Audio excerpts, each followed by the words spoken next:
పంట చేతికొచ్చే టైంకు వచ్చిన తెగుళ్లు మిరప రైతులకు నష్టాన్ని తెచ్చిపెడుతున్నాయి. నల్లి, తామర పురుగు, నల్ల మచ్చలు, వేరుకుళ్లు సోకడంతో మిర్చి దిగుబడి బాగా తగ్గింది. ఇక రాష్ట్రంలో దాదాపు 2.5 లక్షల ఎకరాల్లో మిర్చి సాగు చేస్తున్నారు. తెగుళ్లు రావడంతో పెట్టుబడులు పెరిగిపోయాయి.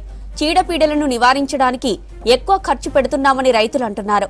ఇటు పెట్టుబడులు పెరిగి అటు దిగుబడులు తగ్గడంతో ఏం చేయాలో అర్థం కావడం లేదంటున్నారు రైతులు. పంటను కాపాడుకోవడానికి వారానికి దాదాపు 2,000 ఖర్చు అవుతుందని రైతులు చెబుతున్నారు. పంట వేసుకున్న దగ్గర నుంచి చూస్తే ఎకరాకు దాదాపు 1,00,000 ఖర్చు అవుతుందనేది రైతుల మాట. ఇంత కష్టపడ్డా పంట చేతికొచ్చే టైంకు తెగుళ్లు రావడంతో కనీస పెట్టుబడులు రావట్లేదని వాపోతున్నారు రైతులు. ఇక ఎకరాకు 25 క్వింటాలు దిగుబడి రావాల్సి ఉండగా 15 క్వింటాలు మాత్రమే వస్తుందంటున్నారు అన్నదాతలు. ముఖ్యంగా ఉమ్మడి వరంగల్, ఖమ్మం జిల్లా రైతులు ఈ ఇబ్బందులు ఎదుర్కొంటున్నారు.